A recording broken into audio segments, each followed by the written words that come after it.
all born free, and then we are trained to obey. Hello and welcome. You are listening to the Live Now podcast. I'm Gunjan. I'm Rajiv. Uh, Rajiv, I was reading about this Milgram experiment that happened at Yale University somewhere in 1961, and then 63 results were published. It said that there were three people, one in the white coat, one was a learner, and another one was a teacher. And if learner is not giving those answers that he was expected to give, short answers, and they had an entire setup, they will give a shock to that person in a gradual manner. 65% people went up to 450 volt.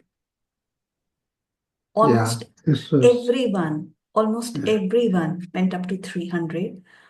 Although there is no, like I watched the movie Experimenter, and there it was said that although there's no documentation of this, whether anyone stood up and went up to see whether the person is doing fine or not. And he said initially that I'm a heart patient. He was screaming inside, let me out. I cannot take this anymore.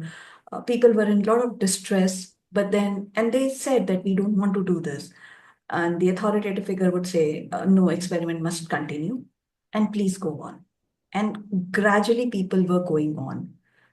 In movie, it was shown that one person stood up because he was Duke and he was himself an electrical engineer. He knew what other person was going through. But this was a shocking result. And it started among the psychologists that they said they want to do an experiment like this, that will a person kill someone that they don't know? And everybody yeah, condemned the idea that no, why will anyone kill anyone whom they don't know for no ulterior motive? And when this yeah, experiment yeah, happened, results were shocking. And yeah. this It was is, an interesting it experiment. was, Also, I yes, think Stanley Milgram,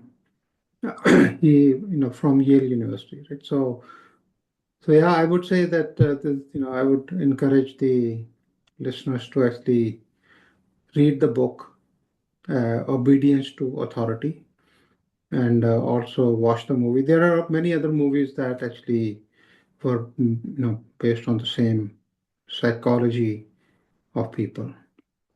But it does surprise you at how it cruel was, we can get. yes, just because someone is saying, in corporate world, it does happen that you just asked that you have to fire this person. And you have that, you're in that agentic state. I'm Yes. not firing it. I'm just doing what I've been asked to do. Yes. Yeah. So there are places where we do not ask why, or we are just not wired enough to leave the situation. Yeah, because when this is the locus of control, right? That if I believe that I am being told and the responsibility of the action is on somebody else, then I'll do it. There was a very interesting, on the same lines, the pilot who actually dropped the bombs on Hiroshima and Nagasaki. He was interviewed, the day after, or a couple of days after when he had dropped those, because he went on the mission. He was told to drop the bomb. He went, dropped the bomb, came back home, and slept off peacefully. And next day when he woke up, but he did not have a remorse or guilt. He simply said, "Well, I obeyed the orders." But he did mention that had I knew that this was the effect, I would have never done that. And Yes. Yes. Yes. that's where And the the same thing that these people would have said, after the fact, that if I knew, I would not be doing it. yes, yes. Um, there was very interesting scene in the movie where this girl said when he was flaunting about this experiment that nobody supported it initially and then I did it, and one girl said that they were not giving the shock, it was you who was giving the shock. For a year you Yeah. kept them in trauma Yeah. of giving someone shock of this much, and they were not doing any experiment on like on that learner, but it was a teacher who was under the, The experiment uh, was being done not on the person who was getting the shock. The experiment yes, was being done on the people who were giving the shock. they were That under distress. They were under yes, distress. They yes, refused, they didn't want to do it. yes. But But then still they continued. they continued because someone was insisting that no, Yes. you have to continue and experiment Yeah. must go on. And Yes. how brand plays a role. When you see something new, when you see something totally out of blue, there is tremendous amount of focus. And then there must be some sense of pride that, oh, we'll be part of experiment at Yale University. And that branding that Yeah, plays a I big don't know the role. brand and all that, but I think that one of the thing that because they showed a lab setup Yes, and the person who was given the authority, was in a he was white also a coat. student with the white coat and all that. So this is a very interesting thing because we, like you started with that comment that we are conditioned to obey. This is what happens. Right from the childhood, when our parents start talking about you have to obey we are your Parents. parents, so you have to obey us. And just being a parent is good enough and justifies that your child should obey, whether you are right or wrong. So essentially, what you are telling your child is that suspend your judgment about right, wrong, ethical, unethical, and this thing. You have to obey because we are your parent, And or grandparents, or uncle, or police, or this or that, right? So when a child is being conditioned, we all are conditioned like that, and you can observe yourself. When there's a reason why police has a uniform. If police did not have a uniform, nobody would, because that's why to unravel the real story, they go as undercover cop. They are yes, not in yes, uniform to yes, see what people are actually doing. But yes. yes, So these are psychological thing, and this was actually a very, very controversial experiment. And the reason it became very controversial was because Stanley, he then said that he hinted about Holocaust, that can we blame the people who were doing what they were doing because they were just obeying the authority. So it was very controversial, very gray area. But it is eye opener that if, let's say, if you or I or anybody else would be put in the same situation or similar situation, we are most likely to behave exactly how the others behaved.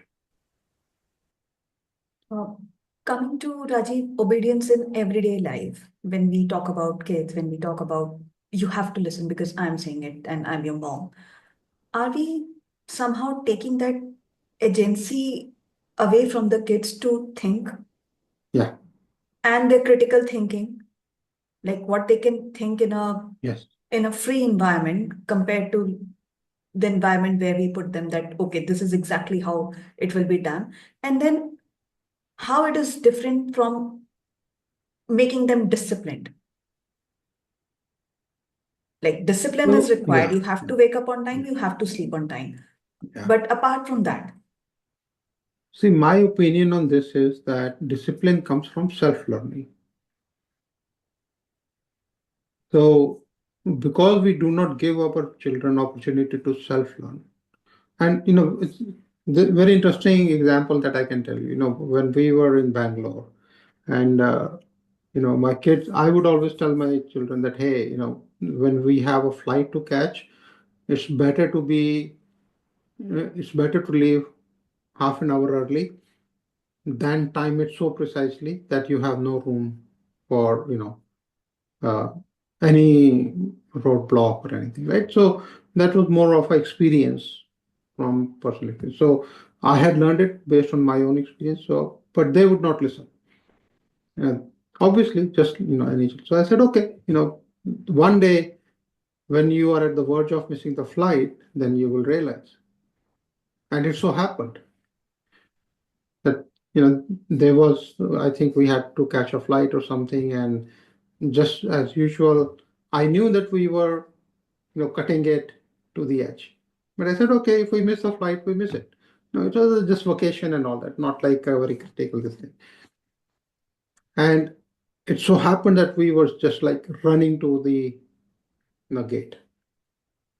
From that day onwards, both my children started planning at least half an hour or even 1 hour earlier. That. So I personally think that discipline requires that you give your children freedom to fail. We do not give them the opportunity to fail, they will never learn that experience. Other than that, other than if you're not, if the discipline is not coming from your self-learning, then you are actually doing exactly what we are talking about, that we are conditioning them to obey. This is what was suggested to me when my son was really little. One of the teachers said, it's better to fail now rather than failing later. Yes, Because always. Sooner with you fail, the every faster you learn. faster you recover from that. Yeah, yeah. Right. Not just parenting, Rajiv, even at workplace, even there'll be some political figures whom we admire. If that political figure will say that, okay, I do not have money to promote myself, and please call three people every day from your phone in your contact list and promote me. And people have done that blindly. And that person had a landslide victory. But then there are people. Yeah, but you don't know. That I don't know whether people were doing blindly or maybe it was they were really, they really wanted to promote that person. Blindly would be that, that you don't care about the outcome, or you would even, want the person to fail, but you're still doing it. Then I would say you're doing it blindly. But maybe they wanted him to win or her or whatever. I don't know the situation. So that's why like unless you understand the context, it's very difficult to pass a judgment one way or the other. But I do agree that it's like you get that earlier you used to get the letters, right? The chain letters. Now you get those chain WhatsApp messages, forward to 21 people and this and all that, and people are blindly forwarding it. That I think is simply I don't know whether it's actually a borderline of the obedience to authority and also maybe wishful thinking or hope or whatever, or superstition or whatever. So there can be multiple reasons behind that. But then the political party that I'm talking about, when they came, everyone has this hope that something new is coming. And when something new is coming, you have a tremendous amount of focus. Yeah. You want to give all your problems to someone who has authority, and then you want to please your tribe that, collectively We are one. we are doing this. And there's a lot of emotion attached to it. It's not just like that, okay, this person has won, we did whatever we could, I mean, there's a lot of emotion attached to it. And then what happened when that person is again charged for bribery and then it's proved, then what happens? See, now we are going into the uh, tribal behavior or uh, the identity of self, and also the effect of more of the, I would say, more than hope. It's not just the hope, but also it's like uh, the illusion of change. Which we all need. So yes, but if we just stick to the core topic of the obedience to authority, I think this is a very deep topic and it actually affects all of us every day, moment by moment. And we are not even aware how much of this is ingrained into our behavior because of how we are brought up, how the societies, the social pressure, the schooling system, the education, the parental, almost every aspect, if you see, of our life as we were growing up actually is based on that obedience to authority, pillar. No society would expect or want that nobody obeys or everybody is free to do what they want to do. Now, I'm hearing cases, in some like gated communities, even the guards are taking the authority to beat up the residents because they are not abiding by the law rule, whatever the rule of the society. So this goes back to exactly this experiment. So it is very, very, very, I would say this inflicts a wound on our soul so deep that we never recover from it. Guard must be saying that I'm just following the orders. Exactly. There's no Exactly. onus, Yeah. there's lack of onus. And Yeah. then there That's the are locus of certain, responsibility, right? so there are certain factors that influence obedience. One is that you are perceived that you're an authority. You have that authority to give that shock, Hmm. right? Another is that there was a gradual escalation. So in this experiment, it started from 20, 30, 40, and then went all the way up to 450, where people did want to end the process, but then the person in that white coat They were to go on. Yeah. kept pushing that no, no, no, the experiment must go on. And Yeah. same must be the case. That person must have asked them not to do, then warned them not to do, and then finally did what he was not supposed to do. And then there's a diffusion of responsibility. Hmm. Like, That is at the core. That is at the core. You see, even as a child, that, when you are told to do something by your parent, the message you are giving your child is that don't think, just do as you're told. So the what the child is, inherently taking the message in is that, okay, it is not my responsibility. I am being told to do this. I will do this, and the outcome is the responsibility of whoever is telling me. That goes in everything. That goes in relationships. That goes in our jobs. That goes in our day-to-day life. Almost everything. And this is where I think this is where the herd mentality comes in also, and it becomes very, very complex how it unfolds. I don't know when and how. Uh, my son and I, we have a lot of trust issues. He questions everything that I say. And I say it You with, should. yeah, he should. Actually, he should. It's a good thing. But then my complaint is कि कहाँ से आए इतने trust issues? I've always done anything, something good for you, and always Yeah, but here's taken the care of thing, your right? well-being. No, And the thing is, the moment you say, why are you not trusting me, is actually you are training him to obey. right, right. And I'll give you an example. So, for cough and cold, I do not give any medicine. I stay away from meds. I have lots and lots of homely treatment that I can give him. One of the treatment is not the treatment. One of the thing that holds medicinal value is that you make chapati. It has to be really hot. You pour some ghee on it, salt, pepper, and then you ask it to swallow it. You have to crumble it down, but then you Mm. ask it to swallow it. It will clear everything and they'll feel better. And they actually feel better. Mm. He came up to me and said that I want to eat chips. I said, no, oil will disrupt it and it has a lot of masala in it. That will also disrupt. So he was like, no, but you give me ghee and you give me pepper. Yeah, Isn't that masala? Isn't that harmful for me? How does that help and chips will not help? yeah. I Do said, your because homework. I said, no, it will not help. Then he Googled it.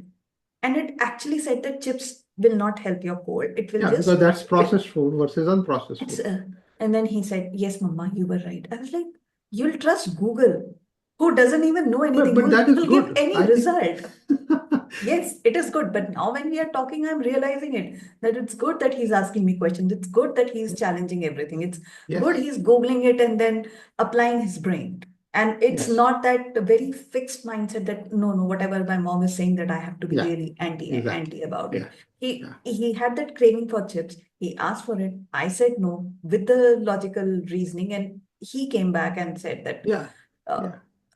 but then it's not like that. Once I was right, or every time when I'm like, okay, what you're doing, these are the repercussions. He'll rather take those repercussions than listening to me. That's fine. And But then he will learn. once I told him, I told you so, that this will happen. And then he came. No, as per research, it is very rude to tell someone that I told you so. I'm speechless. Yeah, But that's yes, fine. Yeah, yeah, that but the thing is that the learnings he will get will be much more deeper and much will he will be able to make decisions and it's not just about by his himself. learning. It's not just about his learning. If I'm telling him something, I have to be good with my numbers. I have to present facts. It cannot be just based on my experience So or you just have a because. presentation, you have to prepare a presentation and run Yes, slides. yes, and Good. and then I'll be grilled on that. Oh, this number is incorrect. Oh no, this is not what it meant. So yes, we have those little moments, but Hmm. now when we are talking about this, it's not the trust issue.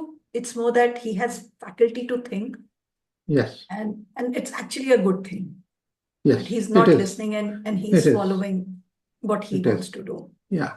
But the main thing is that a lot of this actually happened when during the industrialization. era.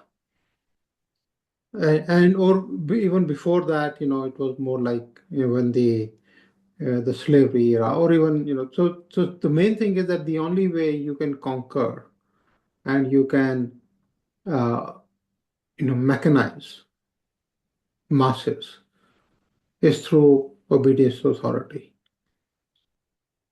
Otherwise, let's say if you don't have that, you would not have corporates. You cannot have all these religions. You will not have. So many things start falling apart because now people will say, no, who the F are you to tell me what needs to be done? Right. So I think this the inherent need of a social tribe or a tribe,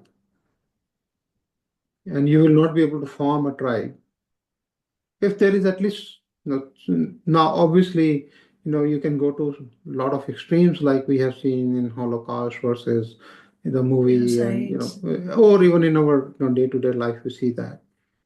But there are extremes, but the thing is that a little bit of obedience to authority or a balanced view of that, I think, is healthy. But beyond a certain point, I think it is very unhealthy.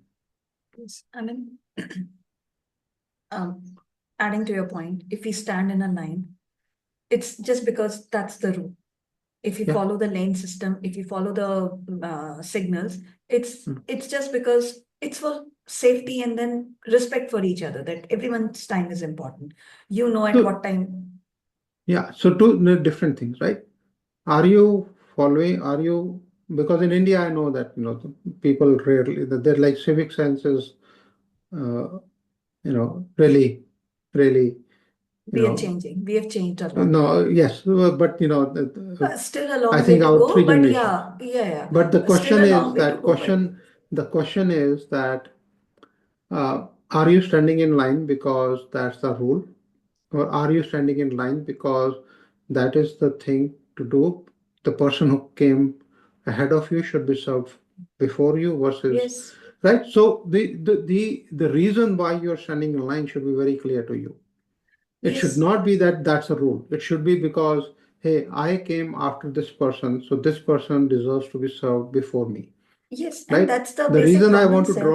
The reason I want to drive in the lane is so that I don't become, one, I don't become a risk to others, and I also don't hurt myself. I don't want to, jump the red light because that will actually increase the, uh, incident of an accident. Right. So the what I'm saying is that if you are doing it because you're obeying the rule, then you are falling in this trap. What that means is that there is no authority tomorrow. You will not obey the rule. my stance and my opinion is that before you follow a rule, understand why the rule was made, and then decide do you want to follow the rule or not. Because once you understand why the rule exists or why somebody made the rule, and you internalize, hey, yes, if let's say if there is no rule about standing in line, and there's somebody who came after you and cuts through you, you would feel very annoyed. You've been standing there and somebody else comes and cuts the line. So the reason is that because this is I will feel bad if it happens to me. If I am jumping the red light and another car or a vehicle crashes into me, it is going to hurt me more than somebody else. So that's where the fine line is. I would not say that obey the rule blindly. I would say understand why the rule was made. If we agree to the basic philosophy that why the rule was made, then obey it, otherwise don't obey it. As simple as that. From the experiment done at the Yale University to the experiments that happen in our daily lives, we really need to start thinking before we take an action. Closing lines from your side, Rajiv. And I will use one of the quotation from the book, Stanley Milgram's book, Obedience to Authority, which actually summarizes it very well, that it is not so much the kind of a person a man is, as the kind of situation in which he finds himself that determines how he will act. I think that summarizes it very well. That summarizes it well. Thank you so much for listening. Do visit our website, thelielama.com, thelielama.com. Like, share, subscribe, leave us a comment. Let us know if you want to come on our podcast. We'll be more than happy to host you. Thank you. Thank you.